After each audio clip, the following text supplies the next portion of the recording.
À l'essai cette semaine, le Chevrolet Silverado 2500 HD. Version High Country, celui derrière nous est équipé avec le Duramax, le moteur diesel. La version High Country chez Chevrolet est la version la plus équipée. C'est comparatif au Denali chez GMC. Cette version-là va compétitionner contre le Longhorn de chez Ram et le King Ranch de chez Ford. Côté look, on retrouve beaucoup de chrome sur le véhicule. Donc, on a la grille à l'avant avec des touches de bronze à l'intérieur, juste ici. Si on se déplace sur le côté du véhicule, on a des jantes chromées encore une fois de 20 pouces. On peut facilement voir qu'on a le modèle diesel parce qu'il est inscrit Duramax sur le capot. Donc, c'est vraiment facile à reconnaître quand on a la version diesel. Et on a aussi la transmission Allison.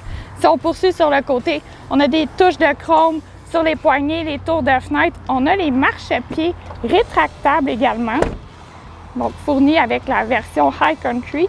Si on poursuit à l'arrière du véhicule, on a le gros logo de Chevrolet et on a un couvre-caisse également. À l'arrière, on a beaucoup d'espace.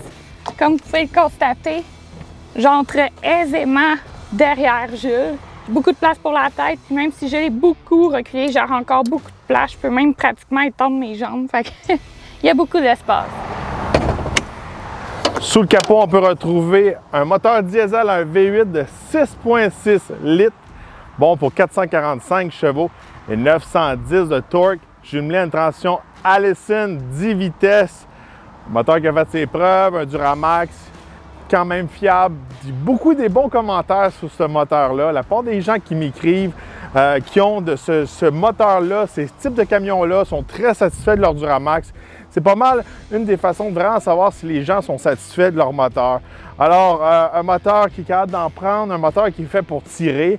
En version 2500, selon les équipements, vous pouvez tirer jusqu'à 18 500 livres. Avec le moteur diesel, bien sûr. Vous avez aussi le moteur de base, le V8 6,6 litres à gaz. De ce côté-là, vous allez faire un sacrifice sur le remorquage et aussi sur l'économie d'essence.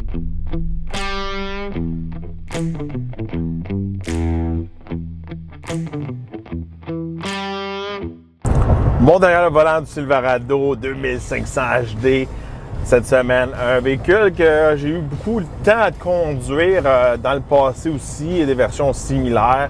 L'été passé, on a fait la version GMC 2500 HD avec le trim level AT4. Maintenant, on est dans un High Country cette semaine. Des camions similaires, on ne se le cachera pas. Chevrolet, GMC, c'est des camions qui se ressemblent. Alors, si vous préférez GMC, vous pouvez aller voir notre essai complet du AT4. On a fait un petit peu du hors-route, ces choses-là. Camion qu'on a cette semaine, même si le AT4 est un peu une version hors-route, en dessous, que je pourrais dire, les équipements qu'on a sur la version aujourd'hui du Chevrolet, c'est pas mal similaire. C'est les mêmes amortisseurs, tout ça. Fait que côté camion, c'est vraiment juste côté le luxe à l'intérieur, ces choses-là, les finis, des sièges, puis bien sûr le look GMC et le look Chevrolet. C'est des camions que j'ai eu le temps de tester beaucoup, il y a 2 étés au lancement aux États-Unis. GMC et aussi Chevrolet m'avaient invité à aller au Wyoming ainsi qu'en Oregon, un événement Chevrolet et un GMC. On a pu vraiment tester beaucoup ces camions-là, surtout pendant l'événement Chevrolet. On a pu tester autant le diesel que le celui à gaz avec différentes charges aussi. On avait des trailers, tout ça. Aussi différentes versions aussi. On a testé aussi des 6 roues, les dually avec jusqu'à 35 000 livres. On a tiré dans une grosse enclume, des bulldozers, tout ça. Fait que côté remorquage, c'est des camions que j'ai beaucoup testés. Puis aussi que j'ai beaucoup aimé, j'ai été beaucoup surpris comment que la transmission elle travaillait bien. Dans un camion de cette grosseur-là, HD, souvent c'est quelque chose qu'il faut regarder. Est-ce qu'on a un bon moteur? Est-ce qu'on a une bonne transmission? Dans ces camions-là, je pourrais dire, la transmission est vraiment plus importante que la plupart des autres véhicules. Oui, on peut avoir des véhicules sport, que ça va être important pour la performance, mais quand on tire des lourdes charges, c'est très important d'avoir une transmission qui travaille bien, puis aussi qui va être sécuritaire quand on est chargé beaucoup, on descend une côte, il va bien gérer le pouvoir, bien gérer ses dents de chiffre, Aussi, on a un exhaust brake sur le véhicule qu'on a cette semaine. Fait que c'est toutes des choses qui sont importantes à considérer quand on magasine ce type de camion-là. Regardez, côté puissance, le Chevrolet est un petit peu en arrière, je pourrais dire. Regardez, j'accélère maintenant, j'embarque sur l'autoroute. C'est quand même bien, regardez. Ces camions-là, dans le passé, étaient extrêmement lents. Maintenant, ils sont quand même rendus rapides. Faut pas oublier que le camion, il pèse presque 12 000 livres. Des fois, il dépasse les 12 000 livres, tout dépendant de ce qu'on met dessus. C'est des camions qui sont assez pesants. Alors, côté performance, je suis satisfait. Oui, il y a moins de torque que le Super Duty ou le Ram avec le moteur HO dedans. Mais la gestion du pouvoir avec la transmission, elle se fait tellement bien dans le GM que je trouve ça assez fantastique. Côté transmission, pour avoir conduit les trois, le Ford, le GM, etc., je trouve que Chevrolet, GMC, c'est eux autres qui ont la meilleure calibration, la meilleure gestion de transmission. Juste après, on va retrouver le Ford, transmission qui est presque la même transmission, un autre 10 vitesses, mais je trouve chez Ford, ils l'ont moins bien calibré, ils l'ont moins bien ajusté que chez GM. Et en troisième place, on va dire chez Ram. Chez Ram, on a encore une 6 vitesses, ça révolutionne le moteur.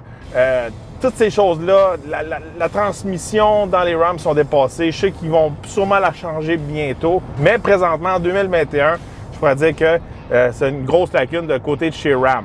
Côté, regardez, sur la route, un autre facteur qu'on peut remarquer pour ces camions-là, parce que quand on a ces camions-là, on va faire beaucoup de routes. Alors, on va faire beaucoup d'autoroutes, on va être chargé pesant en arrière. Est-ce que le camion est bruyant?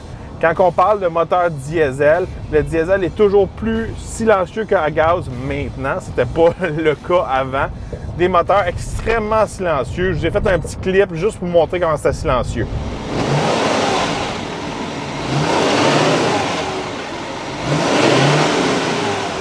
Alors, moteur extrêmement silencieux sur la route, un des plus silencieux aussi. C'est pas juste le moteur, c'est aussi la cabine, ces choses-là. Encore une lacune pour les produits Ram. Je trouve que le moteur est beaucoup plus bruyant que le Super Duty et le GM. C'est un autre truc qu'on va retrouver un peu quand on va conduire. Sur la route, regardez, c'est sûr et certain qu'il faut être chargé pour que le camion prenne forme, prenne vie, qu'il soit plus confortable sur la route. Ça, c'est sûr et certain. Ça ride dur, c'est un 2500 ou un 3500, c'est fait pour être chargé. À un moment donné, si c'est trop confortable, ça veut dire que vous allez avoir un peu une lacune côté payload, côté remorquage, ces choses-là. Mais en gros, regardez, c'est pas une ride comme auparavant, les anciens HD, qu'on prenait une bosse puis on revolait dans le siège. Moi, je m'en souviens quand j'étais jeune, on avait un F350, on prenait une bosse puis je levais le terre. Là, maintenant, j'étais un petit peu plus dur à faire lever qu'auparavant. J'ai un petit peu plus de poids. Mais regardez, en général, je pourrais vous dire que ces camions-là, ils sont confortables sur la route. Non, c'est pas un F-150, c'est pas un 1500, c'est pas un Yukon, mais pour qu'est-ce qu'on peut faire avec le camion, c'est très bien. Bon, pour ces camions-là, souvent, les gens vont se demander gaz versus diesel, c'est lequel qui vaut le plus la peine, lequel qui est le plus adapté à moi. Regardez, si le budget peut vous le permettre, diesel va l'emporter sur tous les points. Côté remorquage, économie d'essence, la puissance, le bruit, et tout est mieux qu'à gaz. C'est sûr et certain, c'est une option à 10 000 $. Alors, si vous faites moindrement du millage, vous en servez tout le temps, faites beaucoup de routes, oui, le diesel va être supérieur. Oui, le coût d'entretien va être un petit peu plus haut, mais regardez, moi, je trouve que c'est un petit peu comme de la machinerie. Il faut entretenir ça. Si on fait beaucoup de millage, il faut l'entretenir. Puis, plus qu'on entretient notre machine, plus qu'elle va nous redonner un peu les performances qu'on veut. Si vous êtes quelqu'un qui a un gros camper, puis il a besoin d'un 2500, mais c'est vraiment un véhicule secondaire pour vous, vous n'en servez pas beaucoup. Juste pendant l'été, quand vous partez en vacances ou de temps en temps pour tirer le bateau, ces choses-là, là, le moteur à gaz peut prendre plus de sens. C'est moins économique, ça fait plus de bruit, les performances, la transmission, tout ça. Regardez, c'est pas la même chose, là. Quand j'ai essayé les Chevrolet au Wyoming, on a roulé toute la journée en diesel. Puis après, ils nous ont fait essayer les modèles à gaz. Puis il aurait dû faire le contraire, tu sais, quand on était dans celui à gaz, qu'on s'habitue sur celui à gaz, puis après ça, on tombe dans le diesel. Là, on a fait le contraire. Là, on avait de la misère un peu plus à monter les côtes, tout ça, ça ravait, ça faisait beaucoup de bruit, il fallait tout le temps être dans le tapis. Quand on était dans le diesel, ça forçait pas, ça y allait tout seul. On dirait qu'on avait une grosse remorque en arrière, mais c'est juste qu'on la sentait. Ça allait très bien. Alors, c'est sûr et certain, moi, si le 10 000 $, c'est pas un obstacle pour vous dans votre achat, j'y vais avec le diesel n'importe quand. Parlant d'économie d'essence, à l'ail, j'ai regardé cette semaine, les gens sont comme « c'est un gros véhicule, ça pèse pesant, c'est long, c'est gros, ça doit consommer beaucoup ». Ça, c'est les gens qui connaissent pas beaucoup ça. Regardez, je vais vous le dire, là, cette semaine, je faisais environ du 14 à 15 litres au 100 de moyenne. Puis j'ai fait un peu plus de villes que d'autoroute. Normalement, ces véhicules-là sont un petit peu plus sur l'autoroute. Fait qu'on peut dire environ du 14 litres. Pour la grosseur du moteur, la grosseur du véhicule, tout ça, je trouve ça excellent. Côté intérieur, regardez, j'ai eu un camion qui était similaire, j'appartenais à un 1500 AT4, fait que tous les GM Chevrolet, l'intérieur se ressemble. Je pourrais dire qu'en 2019, l'intérieur n'était pas révolutionnaire, mais c'était une belle intérieur, un bel écran, des pitons qui vont bien, un intérieur pour travailler. Oui, l'intérieur n'est pas aussi beau que le Ram, mais pour être dedans tous les jours, très facile d'utilisation. J'aime où on place notre téléphone pour la recharge sans fil, tout ça. Côté look, en 2021, là, je trouve que maintenant, le camion commence à prendre de l'âge. Surtout dans cette édition-là ici, High Country, on a un fini en brun plastique. C'est ordinaire. Là, quand j'étais dans le GMC, on avait des finis des fois un petit peu plus en métal brossé, ces choses-là. On a la touche GMC. Je trouve que ça manque. Surtout, High Country compétitionne contre les Longhorn, King Ranch, tout ça. Regardez, quand on est dans un Longhorn, c'est cowboy à mort. Il y a des détails partout. C'est un des intérieurs qui a le plus de détails dans les camions. C'est écœurant. Puis King Ranch, selon moi, regardez, c'est Ford qui ont commencé un peu l'édition cowboy de pick-up. Un King Ranch a toujours un très bel intérieur. Il y a toujours des détails comme, il y a le bon mix un peu. On le sent dans un intérieur cowboy, mais sans être over the top comme le Longhorn. Dans le High Country, c'est comme, il y a un effort, mais on le sent pas. C'est trop fade. Fait que comment je pourrais dire? Là, on est dans une game, dans 2021, de gros écrans, de technologie, tout ça. Là, c'est sûr et certain que c'est qui a la plus grosse écran, tout ça. Là, Ford sort leur nouvel intérieur. GM il avait annoncé pour les 1500 qu'un nouvel intérieur arriverait en 2022, peut-être repoussé en 2023 à cause de la situation actuelle. Alors, les modèles HD, peut-être 2023-2024, je suis pas trop sûr de ce côté-là. Mais c'est sûr, regardez, on peut s'attendre peut-être à un plus gros écran. Peut-être qu'ils vont changer des trucs aussi pour changer l'embrayage, je pourrais dire, pour le mettre en drive, ces choses-là. Quelque chose de plus similaire comme dans mon Yukon qu'on retrouve. Dans mon Yukon, on a une belle intérieur pratique, mais encore là, on a les fonctions de travail. Une des lacunes que je dis toujours du Ram, très bel intérieur, mais pour travailler, c'est pas le plus pratique. Puis il y a des petits pitons plus fancy que c'est pas fait pour que si on est tout sale, si on est tout mouillé, si on a des gants, si on est en plein hiver, il manque le côté travail. Puis ça, chez GM puis chez Ford, ils ont toujours un petit peu la touche que genre, on va le faire rough pour être pratique pour travailler. Bon, côté prix, regardez cette semaine, véhicule qui touche presque aux 100 000 $. Est-ce que ça vaut la peine 100 000 $? Selon moi, non. Regardez, un petit peu trop d'options.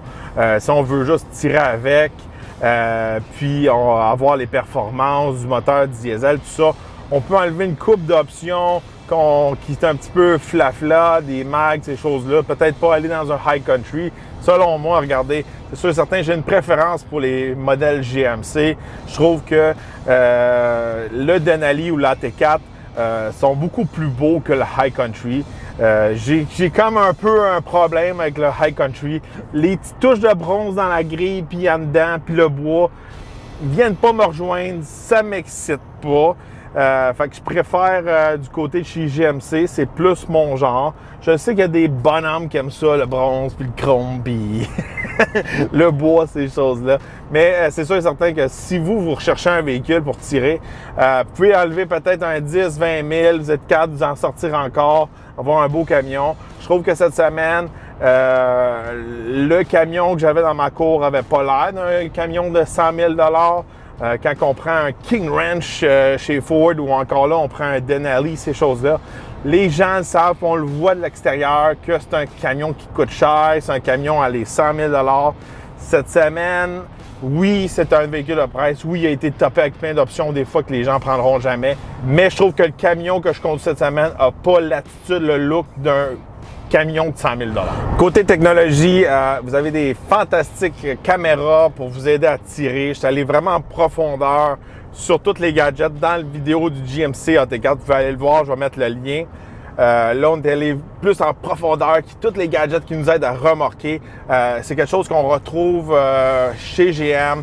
Beaucoup de caméras, on peut en mettre même sur les trailers, ces choses-là. Quand je remorquais des longs trailers en Oregon ou au Wyoming, c'était super pratique. Fait que si vous êtes un peu plus un débutant ou c'est la première fois que vous allez acheter un 2500 parce que vous en allez faire du camping, vous avez un bateau, ces choses-là, c'est des choses qui vont vous aider beaucoup. Fait que pour conclure, je pourrais dire, regardez, les camions GM dans les HD restent pas mal mes number one, je pourrais dire. Beaucoup à cause que le moteur, la transmission, le fait que l'intérieur est facile à utiliser tous les jours, tout ça, il vient se compléter. C'est pas le meilleur pour côté choses spécifiques, mais je pourrais dire quand on accumule tous les points, surtout chez GMC, parce que le look est plus beau que le Chevrolet, ça reste mon number one pour moi pour l'instant. Je pourrais dire une fois que Ford vont avoir changé leur intérieur, ils vont avoir adapté l'intérieur du F-150 dans le Super Duty. Je pense que pour mon avis à moi, le Ford va devenir number one parce que là, le moteur est plus puissant, on va avoir un meilleur intérieur, le look est beau, tout ça. Regardez, je pense de ce côté-là, ça va venir remonter la barre. Chez Ram, regardez, il faut vraiment qu'ils update le moteur, la transmission, beaucoup de trucs à améliorer côté mécanique. Puis pour moi, même si Ram a un intérieur exceptionnel, très beau, très confortable, tout ça, je pense que quand on regarde ces machines-là, puis on veut travailler avec, la mécanique est number one. Puis j'avais été gros déçu de la dernière fois que j'ai conduit un Ram 2500 pour ces trucs-là. Fait que, à venir, je pense que le Ford va dépasser toutes les autres une fois qu'il va être complété parce qu'il y a beaucoup de torque. Il est un petit peu plus fun à conduire que les GM. Mais pour l'instant, regardez, dans le Ford, on retrouve encore des vieux écrans, ces choses-là. La technologie n'est pas là. Mais regardez, peut-être que Super Duty vont arriver avec le nouvel intérieur, puis GM aussi vont arriver avec leur nouvel intérieur. C'est ça qu'on a de besoin. En gros, là, c'est qu'est-ce qui manque dans les produits Ford puis dans les produits GM, c'est un nouvel intérieur. Chez Ram, besoin d'améliorer le moteur et la transmission. Je veux savoir dans les commentaires, quel est votre camion HD préféré? Vous roulez avec quoi? Aimez-vous mieux le Chevrolet ou le GMC? Je veux savoir votre opinion. Alors, n'oubliez pas de vous abonner à notre page, c'est toujours apprécié. On se revoit dans un prochain Essai routier.